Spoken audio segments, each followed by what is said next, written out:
Hello दोस्तों, यह video MTS special video है।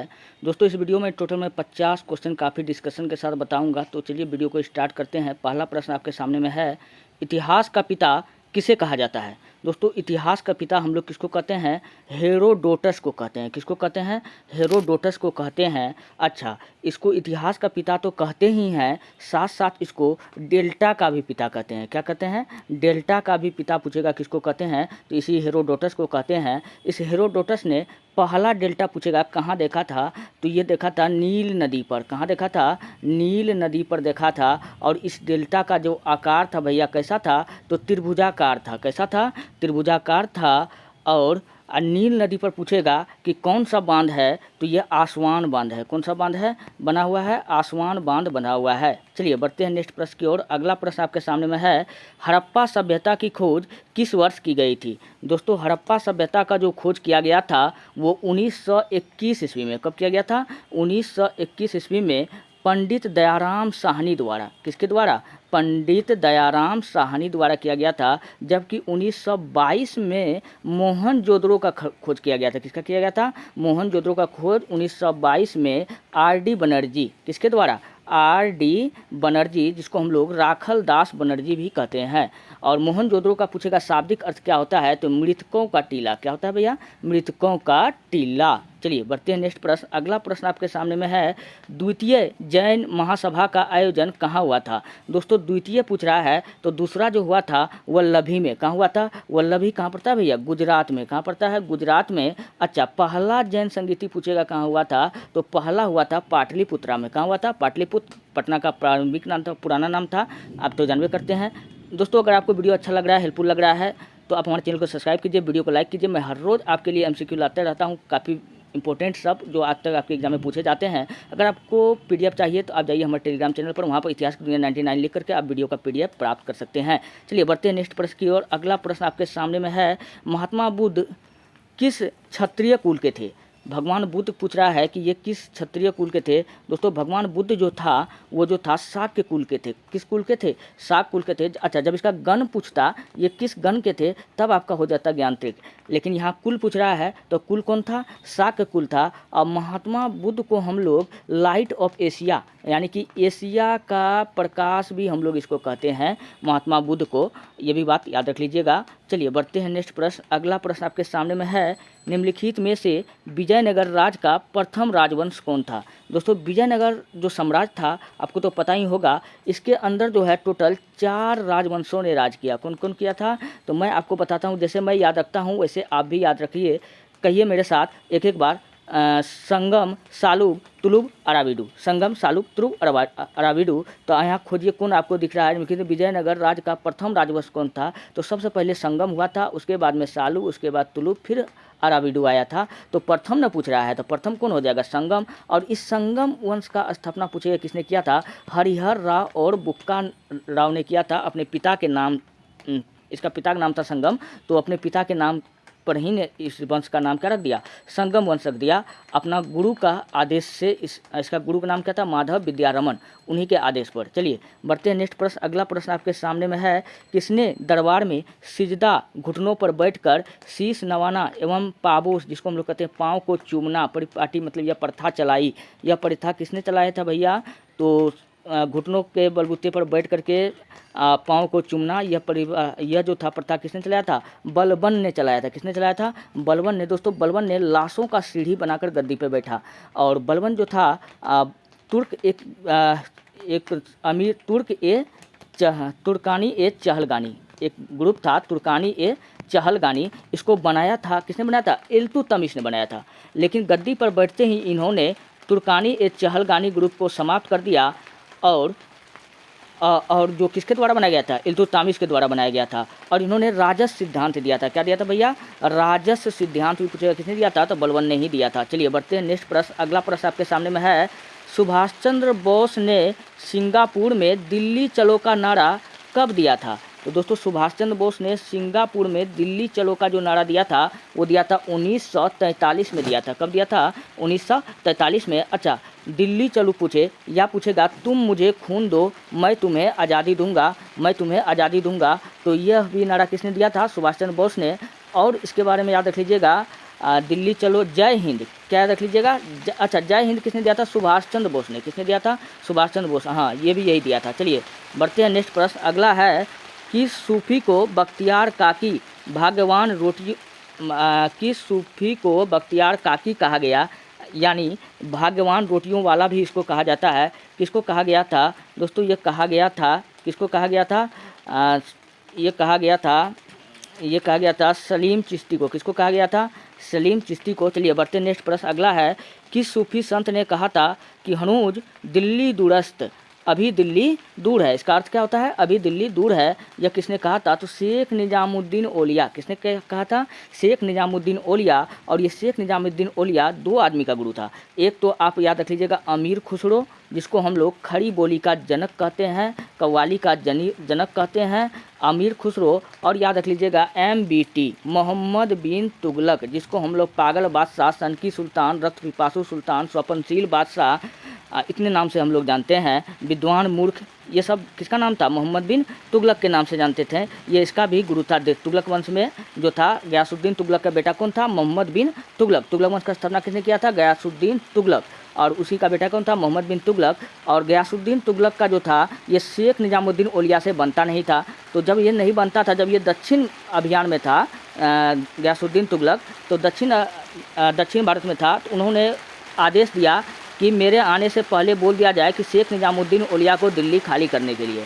तो यही तब शेख निजामुद्दीन औलिया ने बोला था हनूज दिल्ली दूरस्त, मतलब हुजूर अभी दिल्ली क्या है, दूर है। तो यही कहानी था। चलिए बढ़ते हैं नेक्स्ट है, वंदे मातरम गीत लिखा था दोस्तों, वंदे मातरम गीत जो लिखा गया था किसके द्वारा लिखा गया था, बंकिम चंद्र चटर्जी के द्वारा लिखा गया था। किसके द्वारा, बंकिम चंद्र चटर्जी के द्वारा। नेक्स्ट है हड़प्पा सभ्यता किस युग की सभ्यता थी दोस्तों, हड़प्पा जो सभ्यता था, हड़प्पा सभ्यता का में जो था कांसा, तांबा और टीन को दोस्तों हम मिला देते हैं, तांबा में जब हम टीन को मिलाते हैं तो बनता है कांसा, क्या बनता है, कांसा बनता है। तो इसलिए इस सभ्यता को हम लोग कांस्ययुगीन सभ्यता भी कहते हैं। किस नाम से जानते हैं, कांस्ययुगीन सभ्यता। अच्छा पूरा पाषाण युग दोस्तों, पाषाण का अर्थ होता है पत्थर, क्या होता है, पत्थर होता है। पूरा का मतलब इस समय जो औजार था सब चीज़ क्या था, पत्थरों का युग था, इसलिए इसको हम लोग क्या कहते थे, पूरा पाषाण युग कहते थे। अच्छा और चलिए हम लोग बढ़ते हैं नेक्स्ट प्रश्न की ओर। अगला प्रश्न आपके सामने में है, सारनाथ में बुद्ध का प्रथम प्रवचन कहलाता है दोस्तों, भगवान बुद्ध ने अपना प्रथम उपदेश कहाँ दिया था, सारनाथ में दिया था। और इसको हम लोग क्या कहते हैं, धर्म चक्र प्रवर्तन के नाम से जानते हैं। किस नाम से जानते हैं, धर्म चक्र प्रवर्तन के नाम से जानते हैं। अच्छा बौद्ध धर्म में गृह त्याग पूछेगा, गृह त्याग किस नाम से जाना जाता है, गृह त्याग को दोस्तों हम लोग महाभनिष्क्रमण कहते हैं, जबकि बौद्ध धर्म में मृत्यु की घटना को हम लोग क्या कहते हैं, महापरिनिर्वाण कहते हैं। चलिए बढ़ते हैं नेक्स्ट प्रश्न, अगला है किस व्यक्ति को द्वितीय अशोक कहा जाता है दोस्तों, द्वितीय अशोक जो है हम लोग किसको कहते हैं, कनिष्क को कहते हैं। और क्योंकि कनिष्क ने भी क्या किया था, बौद्ध धर्म अपनाया था, जो काम अशोक ने किया था वो काम ये भी किया, इसलिए इसको हम लोग द्वितीय अशोक या दूसरा अशोक भी कहते हैं। और कनिष्क के ही समय में बौद्ध धर्म का चौथा संगीति हुआ, बौद्ध धर्म का फोर्थ संगीति हुआ था। कहाँ हुआ था, कुंडल वन में हुआ था भैया, कहाँ हुआ था, कुंडल वन। और कुंडल वन कहाँ पड़ता है भैया, जम्मू कश्मीर में पड़ता है। चलिए नेक्स्ट अगला प्रश्न आपके सामने में है, त्राइन के द्वितीय युद्ध में किसने किसको पराजित किया था दोस्तों, त्राइन का पहला युद्ध जो पृथ्वीराज चौहान और मोहम्मद गोरी के बीच में हुआ था, इसमें पृथ्वीराज जीता था। लेकिन त्राइन का जो द्वितीय युद्ध हुआ था ये पृथ्वीराज और मोहम्मद गोरी के बीच में हुआ था। तो इसमें क्या हुआ था, पृथ्वीराज हार गया था और मोहम्मद गोरी जीत गया था। तो मोहम्मद गोरी ने पृथ्वीराज को, हाँ तो ये ऑप्शन नंबर डी क्या हो जाएगा, बिल्कुल राइट हो जाएगा कि मोहम्मद गोरी ने किसको हरा दिया था, पृथ्वीराज चौहान को हरा दिया था। चलिए यहाँ से और भी कुछ क्वेश्चन बनता है, मैं आपको बताता हूँ।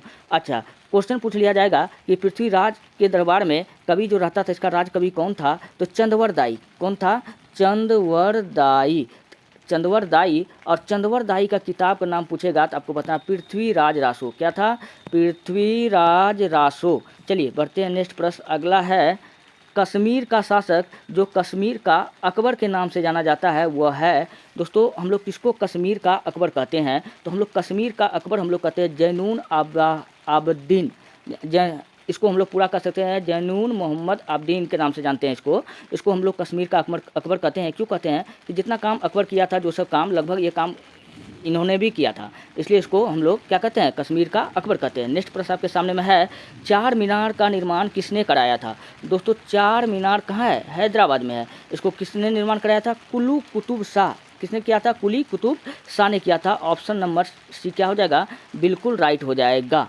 अच्छा, औरंगजेब को हम लोग गाजी के नाम से जानते हैं। किस नाम से जानते हैं, गाजी के नाम से जानते हैं, और आलमगीर के भी नाम से जानते हैं। आलमगीर और गाजी पूछेगा किसको कहते हैं, तो औरंगजेब को कहते हैं। नेक्स्ट प्रश्न आपके सामने में है, गोलकुंडा कहाँ स्थित है। दोस्तों गोलकुंडा एक किला है, ये पूछेगा कि ये कहाँ स्थित है, तो हैदराबाद में। कहाँ है, Hyderabad. Option number B right है।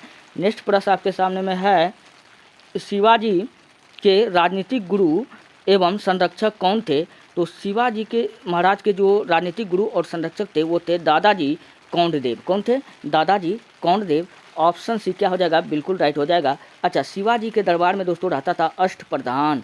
पूछेगा अष्टप्रधान किसके दरबार में रहता था, शिवाजी के दरबार में। जब पूछेगा कि अष्टदिग्गज पूछेगा किसके दरबार में रहता था भैया, तो अष्टदिग्गज हो जाएगा कृष्णदेव राय। अगर पूछेगा नवरत्न दो आदमी के पास में, एक चंद्रगुप्त द्वितीय विक्रमादित्य चंद्रगुप्त, जिसको हम लोग विक्रमादित्य के नाम से जानते हैं, या चंद्रगुप्त द्वितीय कहिए, और अकबर के काल में, दोनों के काल में क्या था, नवरत्न था। चलिए बढ़ते हैं नेक्स्ट। अगला प्रश्न आपके सामने में है, महाराष्ट्र का सुकरात किसे कहा जाता है। दोस्तों महाराष्ट्र का सुकरात हम लोग कहते हैं महागोविंद रानाडे को। किसको कहते हैं, महागोविंद रानाडे को कहते हैं। अच्छा, बाल गंगाधर तिलक को क्या कहते हैं, लोकमान्य कहते हैं। लोकमान्य भी हम लोग किसको कहते हैं, बाल गंगाधर तिलक को कहते हैं। और इसको भारत में अशांति का जनक भी कहा जाता है। क्या कहा जाता है, भारत में अशांति का जनक। पूछेगा यह बात किसने कहा था, तो वेलेंटाइन सिरोल ने कहा था। चलिए बढ़ते हैं नेक्स्ट प्रश्न। अगला प्रश्न आपके सामने में है, सारे जहां से अच्छा हिंदुस्तान हमारा के रचनाकार हैं। यह जो गीत है काफ़ी अच्छा गीत है, इसका रचनाकार पूछ रहा है कि कौन है, तो मोहम्मद इकबाल। कौन है भैया, मोहम्मद इकबाल है। नेक्स्ट प्रश्न, स्वराज हमारा जन्मसिद्ध अधिकार है और उसे मैं लेकर रहूँगा। मतलब आज़ादी हमारा जन्मसिद्ध अधिकार है, मैं इसको लेकर के ही रहूँगा। यह बात किसने कहा था, तो सर्वप्रथम बोलने वाला व्यक्ति बाल गंगाधर तिलक। कौन था, बाल गंगाधर तिलक था। और इन्होंने हिंदू में एकता लाने के लिए महाराष्ट्र में शिवाजी महोत्सव चलाया। क्या चलाया, शिवाजी महोत्सव चलाया। और गणेश चतुर्दशी का उद्घाटन किया। तो चलिए बढ़ते हैं नेक्स्ट प्रश्न। अगला प्रश्न आपके सामने में है, सिंधु सभ्यता में बृहत स्नानागार पाया गया था। तो सिंधु घाटी सभ्यता में बहुत बड़ा स्नानागार पूछेगा कहाँ से पाया गया था, तो मैं आपको बताता हूँ दोस्तों। एक लड़का था जिसका नाम था मोहना। क्या नाम था, मोहना से याद रख लीजिएगा, मोहनजोदड़ो। क्या रख लीजिएगा, मोहनजोदड़ो। मोहना जो था वो पंडित था, और पंडित था तो वो सुबह सुबह स्नान करता था। क्या करता था, रोज़ सुबह सुबह स्नान करता था। तो स्नान से याद रख लीजिएगा स्नानागार, और खैबो करता था दबा करके, तो याद रख लीजिएगा अन्नानागार, या स्नानागार बोले या अन्नानागार बोले। तो ये दोनों जो कहाँ मिला था हमको, मोहनजोदड़ो से मिला था। अच्छा, जब वो खाता था दबा करके, तो और क्या करता था, और ये रोज़ अच्छा कपड़ा पहनता था। कपड़ा लेकिन कैसा पहनता था, सूती वस्त्र पहनता था। ये लड़का मोहना कैसा कपड़ा पहनता था, सूती वस्त्र। पूछेगा सूती वस्त्र का साक्ष्य भी हमको कहाँ से मिला है, तो इसी मोहनजोदड़ो से मिला है। और साथ साथ आपको ये भी बात बताना है कि लेकिन दोस्तों इसका जो था, इस मोहना का एक लक्षण गलत था कि इसको डांस देखने का शौकीन था। तो डांस याद रख लीजिएगा, कांसे की नर्तकी। क्या याद रख लीजिएगा, कांसे की नर्तकी भी कहाँ मिला था हमको, मोहनजोदड़ो से ही प्राप्त हुआ था। अगला प्रश्न है, जातक किसका ग्रंथ है। दोस्तों जातक जो है इसमें टोटल 549 कहानी है। कितना है, कोनो किताब में 552 रहता है इसका आंसर, तो आप देख लीजिएगा। तो जातक का जो है ये किसका ग्रंथ था, ये बौद्ध धर्म का ग्रंथ है। किसका ग्रंथ था, तो ये बौद्ध धर्म का ग्रंथ है। जातक पूछे या सूत्र पिटक पूछे या विनय पिटक पूछे या अभिधम्म पिटक पूछे, ये सब किसका ग्रंथ है, ये सब बौद्ध धर्म का ग्रंथ है। चलिए बढ़ते हैं नेक्स्ट प्रश्न। अगला है, सर्वप्रथम शून्यवाद यानी शून्यता का सिद्धांत का प्रतिपादन करने वाला बौद्ध दार्शनिक का नाम क्या था, तो नागार्जुन। कौन था, नागार्जुन। इसको भारत का आइंस्टीन कहते हैं। क्या कहते हैं, भारत का आइंस्टीन। दोस्तों हम लोग किसको कहते हैं, नागार्जुन को कहते हैं। चलिए बढ़ते हैं नेक्स्ट प्रश्न की ओर। अगला है, कुतुब मीनार के कार्य को किसने पूरा करवाया था। दोस्तों कुतुब मीनार के कार्य को जो पूरा करवाया था, इल्तुतमिश ने करवाया था। कौन करवाया था, इल्तुतमिश ने कराया था। नेक्स्ट है, किस युद्ध से भारत में मुगल राज की नींव पड़ गई, मतलब कौन सा ऐसा युद्ध था जिसमें मुगल का सत्ता भारत में कायम कर दिया। तो दोस्तों यह युद्ध था पानीपत का प्रथम युद्ध, जो आपका 1526 ईस्वी में बाबर और इब्राहिम लोदी के बीच में हुआ। किसके बीच में हुआ? बाबर और इब्राहिम लोदी के बीच में हुआ। इस युद्ध में कौन जीता? इब्राहिम लोदी हारा और बाबर जीता। कौन जीता? बाबर जीता। तो पानीपत का प्रथम युद्ध क्या हो जाएगा? इसका राइट आंसर हो जाएगा। चलिए बढ़ते हैं नेक्स्ट प्रश्न। अगला है, अच्छा थोड़ा सा मैं और बता देता हूँ, हल्दी घाटी का युद्ध कब हुआ था? अकबर और महाराणा प्रताप के बीच में हुआ था 1576 में। कब हुआ था? 1576 में। तालीकोटा का युद्ध कब हुआ था दोस्तों? 1765 ईस्वी में हुआ था। इसको हम लोग राक्षसी तांगड़ी का युद्ध कहते हैं। क्या कहते हैं? राक्षसी तांगड़ी का भी युद्ध कहते हैं, या इसको हम लोग बन्नी हट्टी का युद्ध के नाम से जानते हैं। चलिए बढ़ते हैं नेक्स्ट प्रश्न। अगला है, किस मराठा पेशवा को माइक्यावेली कहा जाता है? दोस्तों किस मराठा पेशवा को क्या कहा जाता है? माइक्यावेली कहा जाता है। तो बाजीराव प्रथम को कहा जाता है। तो ऑप्शन नंबर बी क्या हो जाएगा? बिल्कुल राइट हो जाएगा। अच्छा अगर आपसे पूछे कि भारत का माइक्यावेली किसको कहा जाता है, तो चाणक्य पंडित, चाणक्य जो चंद्रगुप्त मौर्य का क्या था? गुरु था। चलिए बढ़ते हैं नेक्स्ट है, किसे आधुनिक भारत का जनक कहते हैं? दोस्तों आधुनिक भारत का जनक हम लोग कहते हैं, किसको कहते हैं? राजा राम मोहन राय को कहते हैं। इन्होंने 1828 ईस्वी में ब्रह्म समाज का स्थापना किया। किसका किया था? ब्रह्म समाज का स्थापना किया था। चलिए बढ़ते हैं नेक्स्ट प्रश्न। अगला है, जालियांवाला बाग में गोली चलाने का आदेश दिया गया था। तो जालियांवाला बाग में जो गोली चलाने का जो आदेश दिया था, कौन दिया था? तो जनरल डायर ने दिया था। कौन दिया था? जनरल डायर ने दिया था। अच्छा यहाँ से एक क्वेश्चन काफ़ी इंपॉर्टेंट है जो पूछा जाता है कि पूछेगा, जब जालियांवाला हत्याकांड हुआ था इस समय कौन वाइसराय था? तो लॉर्ड चेम्सफोर्ड। कौन था? लॉर्ड चेम्सफोर्ड वाइसराय था। और जालियांवाला हत्याकांड कब हुआ था? 13 अप्रैल 1919 में हुआ था। कब हुआ था? 13 अप्रैल 1919 पंजाब के अमृतसर में हुआ था।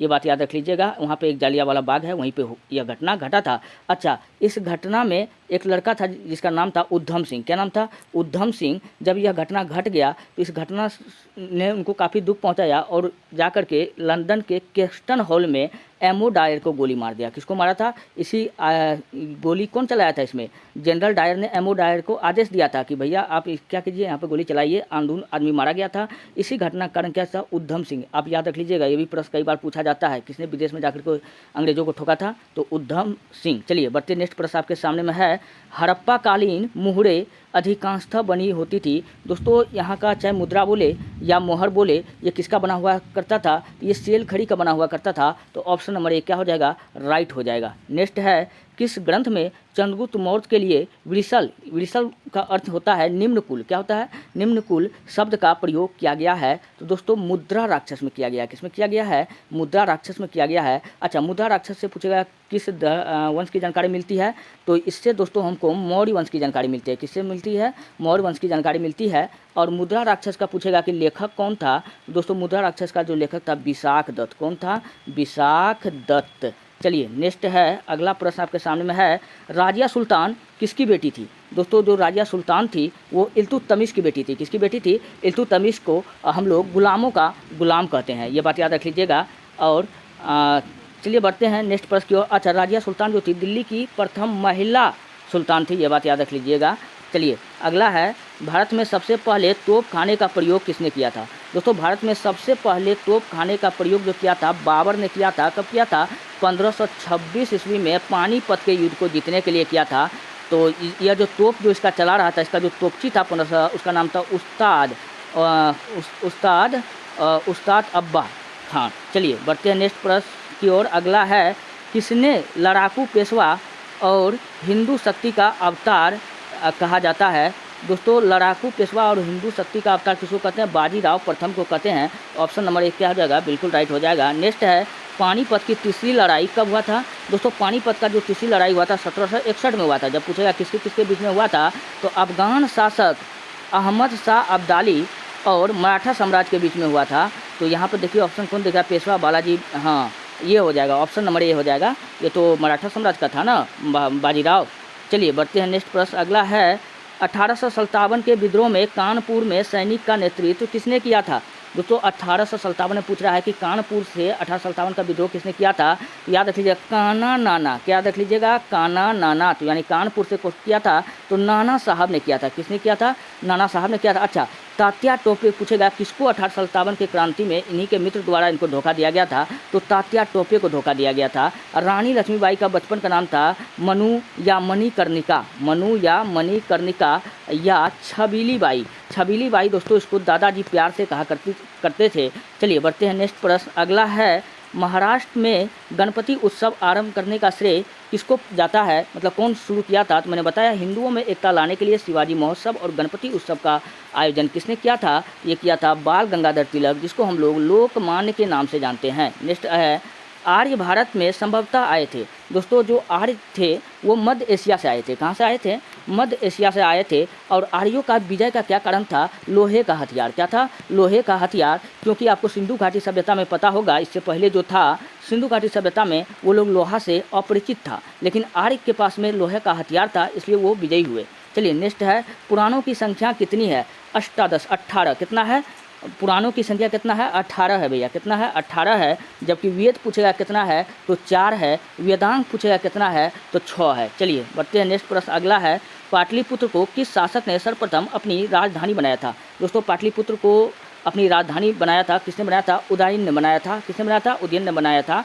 ये बात याद रख लीजिएगा। नेक्स्ट प्रश्न आपके सामने में है अशोक के अधिकांश अभिलेख किस भाषा व लिपि में होते थे। तो अशोक का जो अभिलेख थे वो पाली और ब्राह्मी भाषा में हुआ करता था। किस भाषा में हुआ करता था? पाली और ब्राह्मी। अच्छा, अशोक ने कितना स्तूप बनाया था? 84,000 बौद्ध स्तूप बना दिया था। कितना? 84,000। चलिए नेक्स्ट प्रश्न आपके सामने में है पांड्य साम्राज्य की राजधानी कहाँ थी। दोस्तों पांड्य साम्राज्य की जो राजधानी थी वो था मदुरै। कहाँ था? मदुरै। और मदुरै को हम लोग क्या कहते हैं? त्योहारों की नगरी। क्या कहते हैं? त्योहारों की नगरी। नेक्स्ट है खजुराहो स्थित मंदिरों का निर्माण किसने किया था।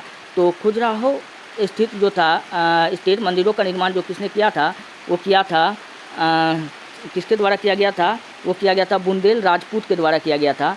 तो ऑप्शन नंबर सी क्या हो जाएगा? बिल्कुल राइट हो जाएगा। अगला है पहाड़ी काटकर एलोरा के विश्वविख्यात कैलाश मंदिर का निर्माण किसने कराया था। तो वो कराया था राष्ट्रकूटों ने। किसने कराया था? राष्ट्रकूटों ने। और राष्ट्रकूट वंश का सबसे वीर सबसे शक्तिशाली शासक पूछेगा कौन था, तो आपको बताना दंती दुर्ग। कौन था भैया? दंती दुर्ग था। नेक्स्ट है अगला निम्नलिखित में से किसने दिल्ली में खगोलीय वेधशाला जिसे जंतर मंतर कहते हैं इसका स्थापना किया था। वो कौन किया था? जयसिंह सेकेंड ने। किसने किया था? जयसिंह सेकेंड ने। और यहीं पर जयपुर में क्या है? हवा महल है। क्या है? हवा महल। हवा महल में कितना बिल्डिंग है? टोटल 5 बिल्डिंग है। आप लोग कमेंट में फटाफट अगर आप लोग जानते हैं तो बताइए पाँचों बिल्डिंग का नाम क्या क्या था। चलिए देखते हैं आप लोग का तैयारी कितना है। नेक्स्ट है आपके सामने में अमरकोट या उमरकोट के राजा बीरसाल के महल में किस मुगल शासक का जन्म हुआ था।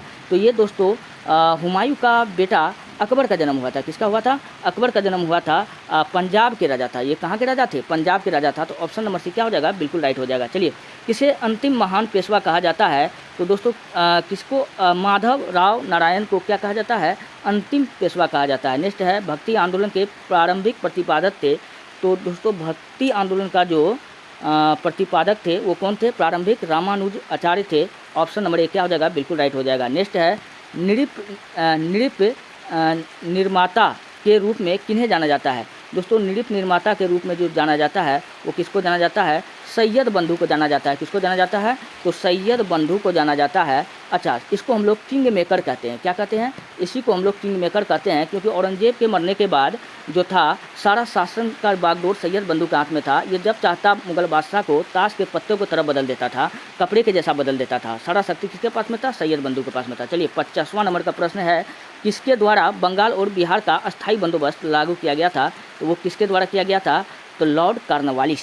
किसके द्वारा किया गया था? कॉर्नवालिस के द्वारा। कॉर्नवालिस कोड पूछेगा कब आया था? 1793 में। कब आया था? 1793 में। दोस्तों ये रहा आज के कुछ प्रश्न। कहने का ये प्रश्न 50 था, लेकिन जितना मैंने डिस्कशन करके जितना क्वेश्चन बताया 100 प्रश्न से कम नहीं होगा। अगर आपको वीडियो का PDF चाहिए जाइए आप हमारे टेलीग्राम चैनल पर, वहाँ पर आप इतिहास को 99 लिख करके वीडियो का PDF प्राप्त कर सकते हैं। मिलते हैं नेक्स्ट वीडियो में। धन्यवाद।